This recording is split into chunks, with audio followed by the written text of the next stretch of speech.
Man intro कितना बढ़िया world affairs का, it's just so awesome. Anyway, एक बहुत ही अच्छी न्यूज़ आई है सामने। इंडिया ने यूएसए को बीट कर दिया है to become the world's fastest vaccinating country. ये बहुत अच्छी बात है। इसका मतलब ये है कि इंडिया में आज के समय सबसे तेज़ी से सबसे ज़्यादा वैक्सीनेशन की जा रही है अराउंड द वर्ल्ड। यहाँ पे आप देखेंगे इस पे आर्टिकल है, इंडिया गोज पास यूएसए। यूएसए था नंबर 1 कंट्री, इंडिया ने बीट कर दिया। अब इंडिया ग्लोबली दुनिया भर में फास्टेस्ट कंट्री है जो एडमिनिस्टर कर रहा है कोविड-19 वैक्सीन्स। और देखो, यह है एक बहुत ही इंपॉर्टेंट स्टेप। ऑलरेडी आपको पता होगा कि इंडिया 3rd नंबर पे आता है ओवरऑल केसेस के मामले में ऑफ कोविड-19। यूएसए है नंबर 1 पे। यहाँ पे हम नंबर 1 नहीं आना चाहते। यहाँ पे हम चाहते हैं धीरे धीरे नंबर 3, 4, 5, 10 करके हम काफ़ी नीचे आए। और उसके लिए इम्पॉर्टेंट है इम्यूनिटी। इम्यूनिटी के लिए इम्पॉर्टेंट है वैक्सीन्स। तो अगर भारत में बहुत ही बड़े स्केल पर हम वैक्सीन प्रोवाइड कर रहे हैं लोगों को, लोग वैक्सीनेट हो रहे हैं, बहुत अच्छी न्यूज़ है ये। इससे पॉसिबिलिटी है कि हो सकता है कि इंडिया वापस नंबर 2 पर यहाँ पर ना आए और नंबर 3 पर ही रहे और धीरे धीरे यहाँ पर नीचे और होता रहे ना। ओवरऑल अगर हम बात करें तो भारत ने कितने लोगों को वैक्सीनेट कर दिया है, सरकार का डेटा हमको ये कह रहा है कि 130 करोड़ की आबादी में से 8.7 करोड़ हो चुके हैं वैक्सीनेट।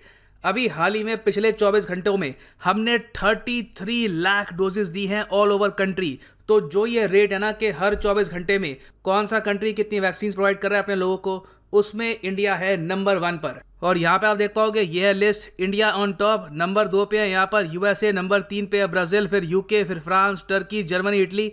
बाकी कंट्रीज आप अगर देखो तो काफ़ी पीछे है। मगर प्रॉब्लम यहाँ पर ये आती है कि इंडिया के लिए जो ये नंबर है ना 30 लाख, ये भी काफ़ी कम है।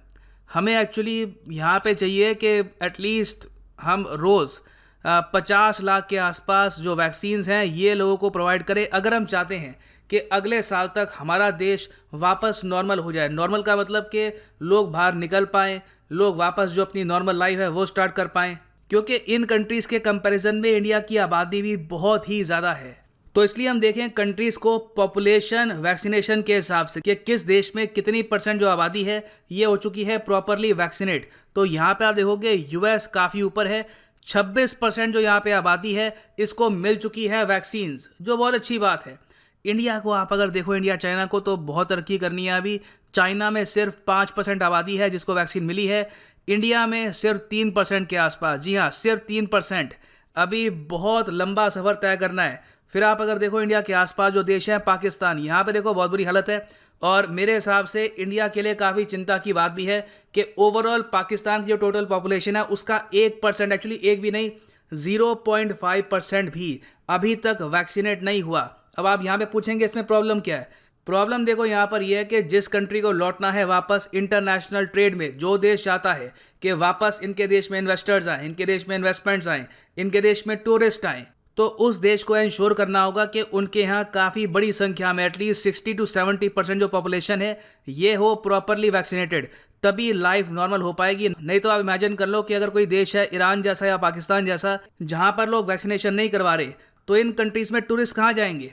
आप सोच कर देखिए, अगर पाकिस्तान में जो ओवरऑल वैक्सीनेशन का कवरेज है ये रहता है 5-6% के आसपास, तो अमेरिकन टूरिस्ट या फिर चाइनीज़, इवन चाइनीज़ टूरिस्ट, ये लोग यहाँ पे नहीं जाएंगे, इनको खतरा महसूस होगा। क्योंकि अगर यहाँ पे ये लोग चले गए तो फिर से कोविड फैल सकता है इनके देश में ना। यहाँ पे आप पूछ सकते हैं, मगर एक बार इनकी आबादी प्रॉपरली वैक्सीनेटेड हो गई तो इनको प्रॉब्लम क्या है। देखो, वैक्सीनेशन हमेशा के लिए नहीं होती, आपको शॉट्स लेने होते हैं हमेशा। तो ऑब्वियस ही बात है, जिस कंट्री में लो वैक्सीनेशन रेट है उनकी इकोनॉमी बहुत ही स्लोली वापस राइज करेगी, वहाँ पे टूरिज्म बहुत कम होगा। और इसलिए हम देख रहे हैं कि दुनिया भर की सारी कंट्रीज ये भाग रही है वैक्सीन्स के पीछे कि जल्द से जल्द अपनी आबादी के एक बड़े परसेंटेज को प्रोवाइड करो वैक्सीन्स, और फिर धीरे धीरे हम उम्मीद कर सकते हैं कि लाइफ वापस लौटेगी और इवन इंटरनेशनल ट्रैवल भी वापस स्टार्ट होगा। ना यहाँ पे आप पूछेंगे कि ओवरऑल साइंटिस्ट ने क्या कहा है कि कितनी % आबादी वैक्सीनेट होनी चाहिए अगर हम चाहते हैं कि लाइफ वापस नॉर्मल जैसी हो जाए जैसे 2019 में थी। तो देखो, इसको लेकर एंथोनी फाउची जो यूएस के टॉप इन्फेक्शियस डिजीज एक्सपर्ट हैं, इन्होंने यहाँ पर यह कहा है कि यूएस नॉर्मल लाइफ की तरफ चला जाएगा एक बार जब 70 to 85% के आसपास जो आबादी है ये हो जाए प्रॉपरली वैक्सीनेटेड। यूएसए मानता है कि जिस रफ्तार से ये बढ़ रहे हैं, आने वाले मैक्सिमम 6 महीने से लेकर 7 महीने मैक्सिमम एट बेस्ट इतना टाइम इनको लगेगा और वापस यूएस धीरे धीरे नॉर्मलसी की तरफ चला जाएगा। मास्क ऑफ कोर्स लोग तभी पहनेंगे काफ़ी जगह, मगर ओवरऑल सिचुएशन काफ़ी हद तक हो जाएगी नॉर्मल। अब नेक्स्ट क्वेश्चन यहाँ पे आता है कि इस रेट से भारत और चीन चलते रहे तो कितना टाइम लगेगा। देखो हमको टाइम लग जाएगा, यूएस में हो सकता है कि लाइफ काफ़ी हद तक नॉर्मल हो जाए, मगर इंडिया चाइना में अगर वैक्सीनेशन ड्राइव इसी स्पीड से चलता रहा तो आराम से हमको 2022 का एंड लग जाएगा वापस सिचुएशन नॉर्मल करने में। जी हाँ, ये पूरा साल, फिर अगला साल स्टार्ट हुआ, अगले साल का भी नवंबर दिसंबर, इतना टाइम लग सकता है। और इसमें हम ये भी अज्यूम करके चल रहे हैं कि कुछ प्रॉब्लम ना आए, सब कुछ ठीक ठाक चलता रहे, तभी हम अचीव कर पाएंगे। नीड देखो यहाँ पर यह है कि वैक्सीनेशन ड्राइव और स्ट्रॉन्ग किया जाए, लोगों को एनकरेज किया जाए कि वो लोग वैक्सीन्स ले, अपने आप को इम्यूनाइज कराएं, ताकि इंडिया एक्चुअली 2022 से काफ़ी पहले, मतलब 2022 की शुरुआत में ही अपनी आबादी का एक काफ़ी बड़ा परसेंटेज प्रॉपरली वैक्सीनेट कर पाए।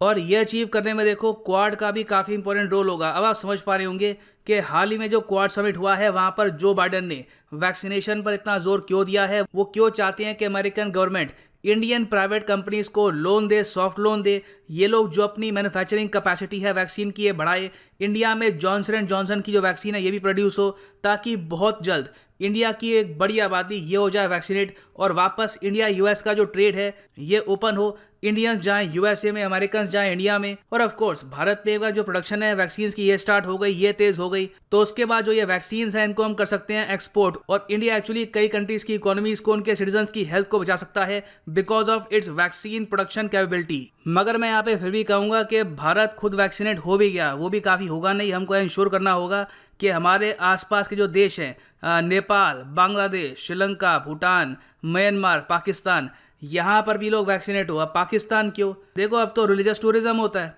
करतारपुर कॉरिडोर खुल चुका है। इन द फ्यूचर हम ये भी बात कर रहे हैं कि हो सकता है कि यहाँ पर एलएसी के आसपास कुछ और जो कॉरिडोर है रिलीजियस टूरिज्म के लिए ये भी ओपन करेंगे। तो हमारे जो नागरिक है वैसे भी जाते हैं पाकिस्तान में, एक बस सर्विस ऑलरेडी अवेलेबल है, कई इंडियंस हैं जो जाते हैं पाकिस्तान में, कई पाकिस्तानी हैं इंडिया में आते हैं, कई यूट्यूब के व्लॉगर्स हैं जो व्यूज़ के लिए पाकिस्तान में भी जाते हैं, इंडिया में भी जाते हैं। तो हमको देखो इंश्योर करना होगा कि पाकिस्तान भी इवेंचुअली इम्यूनाइज हो पाए, और ये करना चैलेंज होगा क्योंकि इनकी जो आबादी है, इनके दिमाग में हम लोग सब कह सकते हैं जाले पड़े हैं। ये अभी तक पोलियो भी ख़त्म नहीं कर पाए अपने देश में, आपको समझना होगा।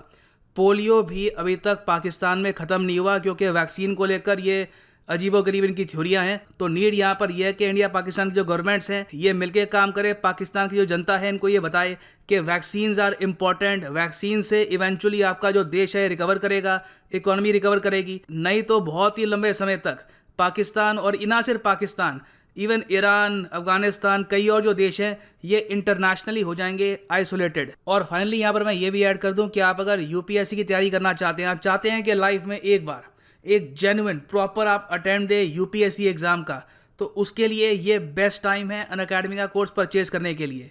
क्योंकि अभी आप अगर परचेज करते हो तो आपको एडिशनल मंथ्स मिलते हैं। फॉर एग्जांपल unacademy.com पे आप अगर गए, अनअकैडमी की ऐप पर अभी आप जा सकते हैं, वहाँ पे क्लिक किया यूपीएससी सीएसई पर गेट सब्सक्रिप्शन पर, और उसके बाद आप परचेज कर सकते हैं यहाँ पर प्लस या फिर आइकॉनिक कोर्स। अब देखो यहाँ पे आपने अगर परचेज किया 12 महीने का कोर्स, तो ये जो कोर्स है ये आपको हेल्प करेगा 2022 के प्रीलिम्स में भी। तो बेसिकली आपको अगर आने वाले प्रीलिम्स 2021 के प्रीलिम्स और 2022 के प्रीलिम्स के लिए भी प्रिपेयर करना है, तो now is the time to purchase this course. और जो प्राइस यहाँ पर लिखा है कभी भी ये पे मत कर देना, यूज़ करो यहाँ पर कोड PD10 और आपको मिलेगा सीधा 10% discount on all the courses. So use the code PD10 and save money. और इसी नोट के साथ वीडियो करते हैं ख़त्म। Thank you for listening and as always God bless you all.